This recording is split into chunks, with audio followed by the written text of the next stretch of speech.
Welcome friends, स्वागत है आपका इस व्यावसायिक अध्ययन बीएसटी जो क्लास 11th की हमारी सीरीज चल रही है। इसमें चैप्टर 3 को हम डिस्कस कर रहे हैं, दैट इज़ निजी सार्वजनिक एवं भूमंडलीय उपकरण। इसका आज हम सेकंड वीडियो अपलोड करने जा रहे हैं। देखिए, इस वीडियो में बेसिकली जो हमने बताया, अपने पहले इसके बारे में आधा चैप्टर करीब ही डिस्कस कर चुके हैं एनसीईआरटी का। अगर आपने नहीं देखा है तो प्लीज़ के डिस्क्रिप्शन में आपको मिल जाएगा वीडियो सेक्शन में, और आप उसको ज़रूर देखिए। तो नेक्स्ट हम इस वीडियो को हम यहाँ से डिस्कस कर रहे हैं, आयात की प्रतिस्थापना, यानी कि दूसरी एवं तीसरी पंचवर्षीय योजनाओं के कार्यकाल में भारत का लक्ष्य कई क्षेत्रों में आत्मनिर्भर होना था, मतलब कि सेल्फ डिपेंडेंट।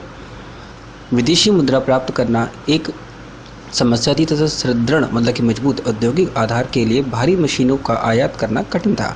यह वो समय था जब सार्वजनिक क्षेत्र की कंपनियों ने भारी इंजीनियरिंग उद्योगों की स्थापना की, जिससे इनके आयात की आवश्यकता की पूर्ति हो सके। ठीक है, 1991 से सरकार के सार्वजनिक क्षेत्र के संबंध की क्या नीति। देखिए, इसको मेन तत्व ये थे कि क्षमता की संभावनाओं वाले सार्वजनिक क्षेत्र के उपक्रम, जैसे कि पीएसयू जिसे हम कहते हैं, को पुनर्गठित करना एवं पुनर्जीवित करना, मतलब नई जान फूंकना। जिन पीएसयू को पुनर्जीवित नहीं किया जा सकता उन्हें बंद कर दिया जाएगा। यदि आवश्यकता हो तो गैर महत्वपूर्ण, मतलब कि जिनकी ज़रूरत नहीं है, पीएसयू में सरकार की समता अंशों को 26% या उससे भी कम ला दी जाए। पहले ये 51% थी, तो उससे भी अब कम करने की बात हो रही थी। कर्मचारियों के हितों को पूर्ण संरक्षण देना होगा। सार्वजनिक क्षेत्र के लिए आरक्षित उद्यमों की संख्या को घटाकर 17 से 8 कर देना, तत्पश्चात 3 कर देना, मतलब उसके बाद 3 भी कर देगा, ताकि उसमें ज़रूरी नहीं है कि सरकार ही उन क्षेत्रों में निवेश करे, कुछ निजी क्षेत्र भी कर सकते हैं। जैसे कि 1991 में केवल 8 उद्योगों को आरक्षित किया गया था, जो आणविक ऊर्जा, अस्त्र शस्त्र जैसे जो आपके मिलिट्री में यूज़ होते हैं, संप्रेक्षण, खनन, रेलवे तक सीमित थे। 2001 में केवल 3 उद्योगों को ही सार्वजनिक क्षेत्र के लिए आरक्षित कर लिया गया, जैसे कि आणविक ऊर्जा, अस्त्र शस्त्र एवं रेलवे परिवहन। इसका अर्थ हुआ कि निजी क्षेत्र इन तीनों को छोड़कर सभी में व्यवसाय कर सकता है, तथा सार्वजनिक क्षेत्र को अपनी प्रतियोगिता में व्यवसाय करना होगा। ठीक है, नेक्स्ट देखते हैं, सार्वजनिक क्षेत्र को आज के अत्यधिक प्रतियोगी बाजार में अधिक उपलब्धियों पर ध्यान देना होगा। ये भी इसमें बात की गई। सार्वजनिक क्षेत्र की चुनिंदा व्यावसायिक इकाइयों के अंशों का विनिवेश कर दिया गया। इसका उद्देश्य इन इकाइयों के लिए संसाधन जुटाना एवं आम जनता एवं कर्मचारियों की भागीदारी को व्यापक बनाना है। सरकार ने औद्योगिक क्षेत्र से अपने आप को अलग करने एवं सभी उपक्रमों में से अपनी समता अंश पूंजी को कम करने का निर्णय लिया, ताकि सरकार के ऊपर बोझ कम से कम हो। सार्वजनिक क्षेत्र के उपक्रमों के निजीकरण के प्राथमिक उद्देश्य निम्नलिखित थे, जैसे कि ऐसे सार्वजनिक क्षेत्र के उपक्रम जैसे कि पीएसई, जो हमने पहले बात करी थी, जिनका राजनीतिक महत्व नहीं है, उनमें अटकी सार्वजनिक पूंजी की बड़ी राशि को बाहर लाना, ताकि उन्हें सार्वजनिक प्राथमिकता वाले क्षेत्रों जैसे कि मूलभूत स्वास्थ्य सेवाओं, परिवार कल्याण एवं प्राथमिक शिक्षा आदि के उपयोग में लाया जा सके। सार्वजनिक ऋण की भारी राशि एवं ब्याज के भार को कम करना, वाणिज्यिक जोखिम को निजी क्षेत्र को हस्तांतरित करना, ताकि कोषों का अधिक उपयोगी परियोजनाओं में निवेश किया जा सके, मतलब वहाँ से पैसा बचेगा तभी दूसरों में निवेश कर पाएंगे ना। इन इकाइयों को सरकारी नियंत्रण से मुक्त करना तथा निगमित शासन में लाना, एवं जिन क्षेत्रों में अब तक सार्वजनिक क्षेत्र का एक अधिकार था, उदाहरणतः के लिए जैसे कि टेली संप्रेषण क्षेत्र, उनमें उपभोक्ताओं को अधिक चयन की सुविधा, कम मूल्य एवं अधिक श्रेष्ठ गुणवत्ता वाले उत्पाद एवं सेवाओं का लाभ प्रदान करना। बीमार इकाइयों एवं निजी क्षेत्र के लिए एक समान नीतियाँ। सभी सार्वजनिक क्षेत्र की बीमार इकाइयों को औद्योगिक एवं वित्तीय पुनर्निर्माण बोर्ड को यह निर्णय लेने के लिए सौंपा जाता है, ताकि उनका पुनर्गठन किया जाए या फिर उन्हें बंद कर दिया जाए। सरकार ने राष्ट्रीय नवीनीकरण कोष का गठन किया, जिसका उद्देश्य है सेवानिवृत्त, मतलब कि जिनकी सेवा कंप्लीट हो चुकी है, औद्योगिक मजदूरों को सेवा में लगाए रखना अथवा उन्हें दोबारा रख लेना, तथा जो कर्मचारी स्वेच्छा से अवकाश ग्रहण करना चाहते हैं उन्हें क्षतिपूर्ति का भुगतान करना। जैसे कि हम जो सेल्फ आजकल रिटायरमेंट वाली बात करते हैं, उसकी बात हो रही है। सार्वजनिक वित्त के भारी दबाव में होने के कारण केंद्रीय एवं राज्य सरकारें भी उन्हें अधिक दिन तक जीवित नहीं रख सकती। ऐसी स्थिति में सरकार के पास कर्मचारी एवं श्रमिकों को सुरक्षा प्रदान करने के पश्चात इन इकाइयों को बंद करने के अतिरिक्त और कोई विकल्प नहीं रह गया था, क्योंकि सरकार को अपना घाटा भी कम करना था। क्योंकि देश का डेवलपमेंट तभी हो पाएगा जब सरकार अच्छे क्षेत्र में विकास के लिए पैसा लगाए। राष्ट्रीय नवीनीकरण कोष एक बनाया गया, के पास स्वैच्छिक पृथक्करण ग्रहण योजना एक बनाई गई थी अथवा स्वैच्छिक सेवानिवृत्ति योजना की लागत को पूरा करने के लिए पर्याप्त संसाधन नहीं है।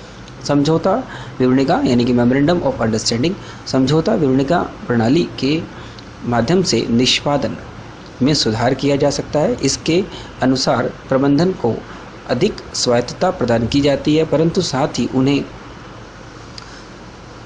निर्धारित परिणामों के लिए उत्तरदायी भी ठहराया जाता है। इस प्रणाली के अंतर्गत सार्वजनिक क्षेत्र की इकाइयों के स्पष्ट लक्ष्य निर्धारित किए गए तथा इन लक्ष्यों को प्राप्त करने के लिए परिचालन की स्वायत्तता प्रदान की गई।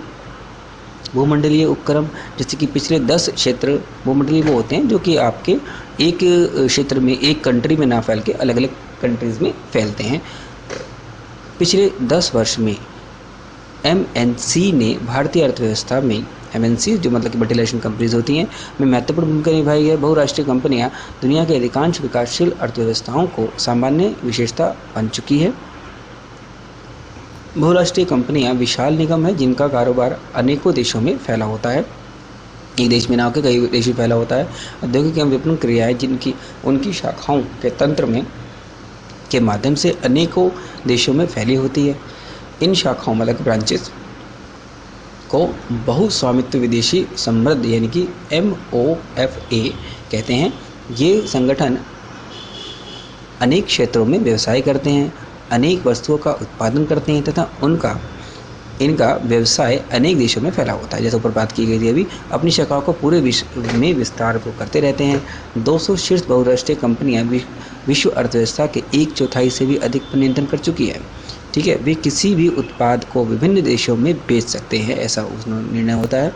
विशेषताएं, विशाल पूंजीगत संसाधन, क्योंकि देखो बहुत सारे देशों में फैली हुई है, बहुत बड़ी कंट्री है, मल्टीनेशनल कंट्री है, तो उसके अंदर पूंजी की कमी नहीं होती।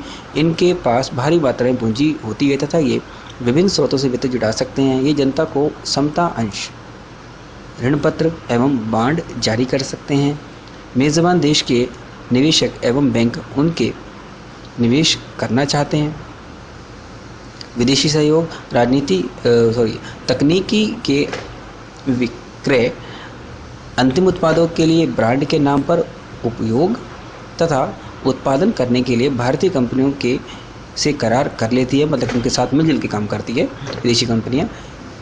इनके साथ करार के अक्सर प्रतिबंधित वाक्यांश होते हैं, मतलब कि एक एग्रीमेंट वो कर लेते हैं जिनका संबंधित तकनीक का हस्तांतरण मतलब कि जो टेक्नोलॉजी है उनके पास अच्छी डेवलप्ड है उसको वो आपको दे देंगे।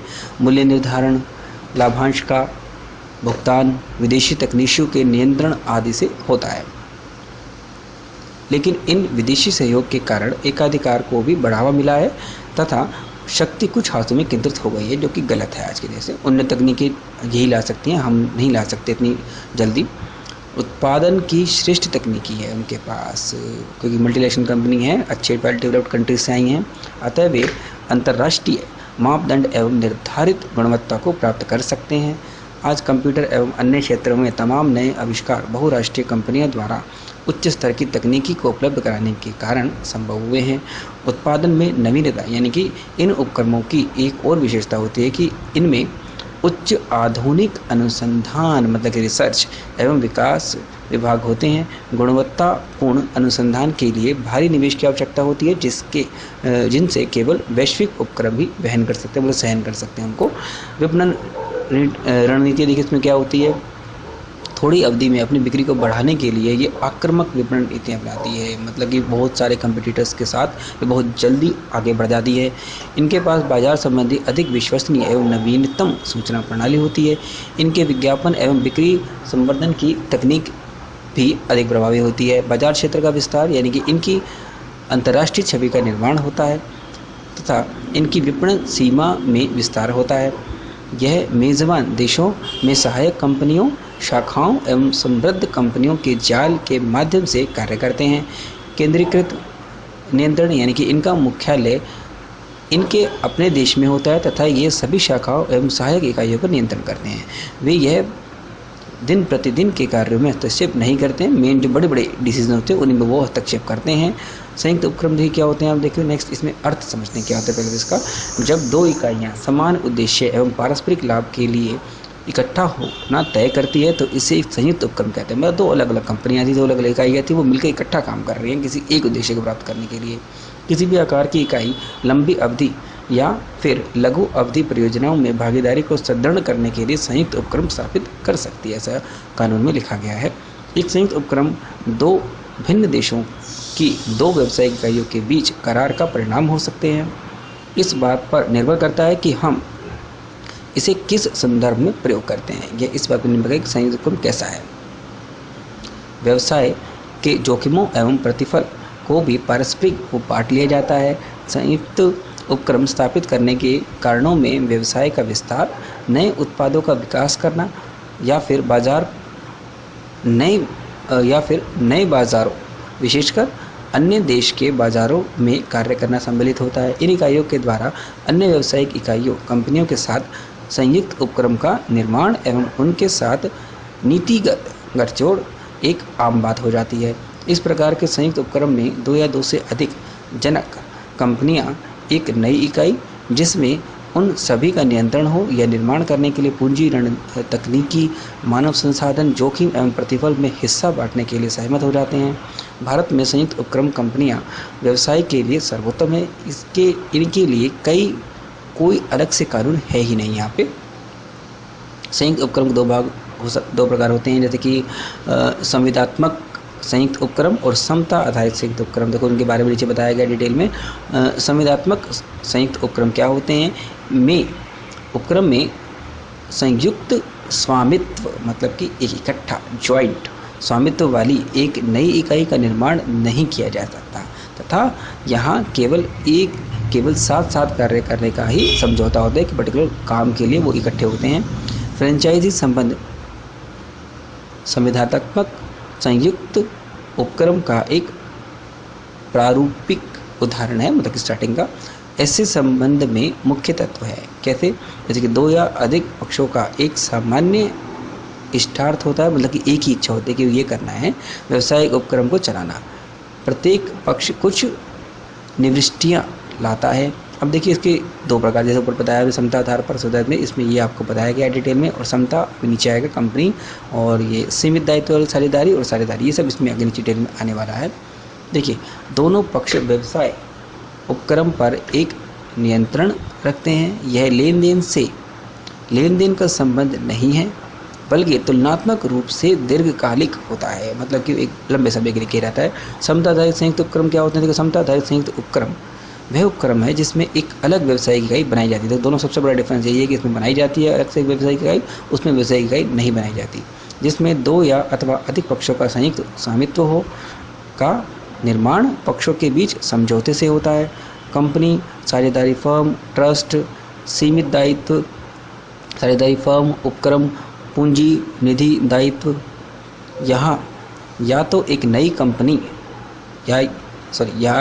यहाँ या तो एक नई इकाई बनाने का अथवा वर्तमान इकाई में किसी एक पक्ष द्वारा स्वामित्व ग्रहण करने का समझौता होता है। समृद्ध पक्ष द्वारा सहभागिता स्वामित्व होता है, मतलब मिला जुला। संयुक्त स्वामित्व वाली इकाई का सहविभाजित प्रबंधन भी होता है। पूंजी निवेश तथा अन्य वित्तीय व्यवस्थाओं के बारे में सहभाजित उत्तरदायित्व भी होता है। इसमें समझौते के अनुसार सहभाजित लाभ और हानि भी हो सकती है। एक ऐसे समझौता पत्र पर आधारित होता है जिसे संयुक्त उपक्रम समझौतों के आधार को उजागर करते हुए दोनों पक्षों द्वारा हस्ताक्षरित किया जाता है, मतलब सिग्नेचर दोनों पक्ष करते हैं इसमें। अब देखिए इसमें समझौता एवं शर्तों दोनों पक्षों की सांस्कृतिक तथा कानूनी पृष्ठभूमि के अनुसार होना चाहिए। संयुक्त उपक्रम समझौते में यह अवश्य उल्लेखित होना चाहिए कि एक विशिष्ट अवधि में सभी आवश्यक सरकारी अनुमोदन तथा लाइसेंस प्राप्त कर लिया जाए, नहीं तो फिर बाद में दिक्कत आती है। इसके लाभ देखिए क्या होते हैं। संसाधन एवं क्षमता में वृद्धि हो जाती है। किसी दूसरे के साथ हाथ मिलाने से अर्थात दूसरे से जुड़ जाने से मतलब साधनों एवं क्षमता में वृद्धि होती है दोनों के ही, जिससे संयुक्त उपक्रम पूंजी अधिक तेजी से बढ़ता तथा विस्तृत होता है।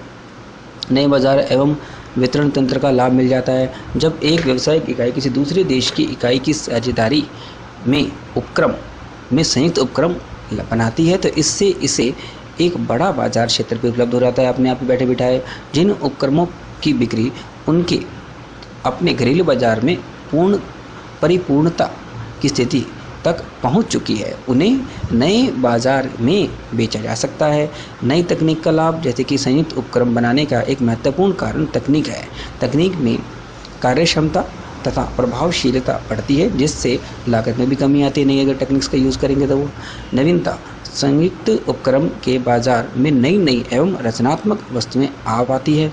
नए नए विचारों एवं तकनीकी के कारण विदेशी साझेदार नए प्रकार की वस्तुओं को बाजार में ला सकता है। बिल्कुल ऐसा वो कर पाएगा कि उसको दोनों तरह की नॉलेज हो जाएगी। उत्पादन लागत में कमी आती है। अंतर्राष्ट्रीय निगम भारत में पूंजी निवेश करता है तो उन्हें उत्पादन की कम लागत पर भरपूर लाभ मिलता है, ऐसा जनरली होता है। आज भारत अनेक उत्पादों का प्रतियोगी एवं महत्वपूर्ण अंतर्राष्ट्रीय स्रोत है। इनमें इसके कई कारण हैं, जैसे कच्चे माल एवं श्रम की कम लागत, तकनीकी योग्यता प्राप्त श्रम शक्ति, पेशेवर प्रबंधक, वकील, चार्टर्ड अकाउंटेंट, इंजीनियर, वैज्ञानिक आदि के रूप में अद्भुत मानव शक्ति। एक स्थापित ब्रांड का नाम, जब दो व्यावसायिक इकाइयाँ संयुक्त उपक्रम का निर्माण करती है तो एक पक्ष को दूसरे पक्ष की पहले से स्थापित ख्याति का लाभ मिलता है। यदि संयुक्त उपक्रम भारत में स्थित है तथा वह भारतीय बाजार के साथ है तो भारतीय कंपनी को उत्पादों एवं वितरण प्रणाली के लिए ब्रांड के विकास के लिए समय एवं धन का व्यय नहीं करना पड़ेगा, इसका फायदा मिल जाता है। अब देखिए नेक्स्ट इसमें बात हो रही है सार्वजनिक निजी भागीदारी, यानी कि जिसे PPP भी कहा जाता है। सार्वजनिक निजी भागीदारी प्रतिरूप सार्वजनिक तथा निजी भागीदारों के बीच सर्वोत्कृष्ट तरीके से अच्छे तरीके से कार्य करना, दायित्वों एवं जोखिमों को बंटवारा करता है। PPP के अंतर्गत सार्वजनिक भागीदारों में होती है सरकारी इकाइयाँ जैसे कि मंत्रालय, विभाग, नगर निगम अथवा सरकारी स्वामित्व वाले उपक्रम। PPP के अंतर्गत गैर सरकारी संगठन अथवा तथा दोनों हो भी सकते हैं और इसके साथ में शामिल मैंडेटरी भी है। समुदाय आधारित संगठन जो परियोजना के प्रत्यक्ष प्रभावित होने वाले अधिकारी हों सम्मिलित होते हैं। PPP प्रतिरूप के अंतर्गत सार्वजनिक क्षेत्र एक महत्वपूर्ण भूमिका निभाता है तथा यह सुनिश्चित करता है कि सार्वजनिक उत्तरदायित्व निभाए जा सके और क्षेत्र सुधार एवं सार्वजनिक निवेश सफलता से पूरे किए जा सके। PPP के में सरकार का योगदान निवेश हेतु पूंजी तथा संपत्तियों के हस्तांतरण के रूप में होता है, जो सामाजिक उत्तरदायित्व, पर्यावरण जागरूकता एवं स्थानीय जानकारी के अतिरिक्त भागीदारी की सहायता करता है। विश्व भर के जिन क्षेत्रों में PPP का लागू की जा रही है वे है ऊर्जा उत्पादन जो जनरली किया जाता है एवं विपणन, जल एवं सफाई व्यवस्था, कचरा निस्तारण कचरे का सही तरीके से निपटारा करना, पाइपलाइनें, अस्पताल, विद्यालय भवन एवं शिक्षण सुविधाएं, स्टेडियम। देखिए इसके बारे में यहाँ पे कुछ एक जेल समी दी गई है। विशेषताएं क्या होती है देखिए PPP की। लोक सुविधा के अभिकल्पन तथा निर्माण हेतु निजी पक्ष से अनुबंध करना, सार्वजनिक क्षेत्र द्वारा सुविधा का वित्त पोषण एवं स्वामित्व लेना, अभिकल्प एवं निर्माण जोखिम का हस्तांतरण मुख्य संचालक है। उपयुक्तता क्या होती है देखिए, लघु प्रचालन आवश्यकता वाली पूंजी परियोजनाओं हेतु उपयुक्त है, ये बिल्कुल उसके लिए सबसे बढ़िया माना जाता है। उन पूंजी परियोजनाओं हेतु उपयुक्त जहां सार्वजनिक क्षेत्र प्रचालन उत्तरदायित्व अपने पास रखना चाहता है, ऐसे के लिए ये जरूरी होगा, सही भी रहेगा। गुण क्या होते देखिए इसके, अभिकल्प तथा निर्माण जोखिम का हस्तांतरण, परियोजना तेज़ी से आगे बढ़ने की संभावना होती है। इसमें देखिए कुछ कमियां भी होती है, जैसे कि पक्षों के बीच पर्यावरणिक मुद्दों पर मतभेद उत्पन्न हो जाते हैं कि वो ये नहीं चाहते कि इन्वायरमेंट को कोई कहता है इन्वायरमेंट फ्रेंडली हो, कोई कहता है इन्वायरमेंट फ्रेंडली ना हो।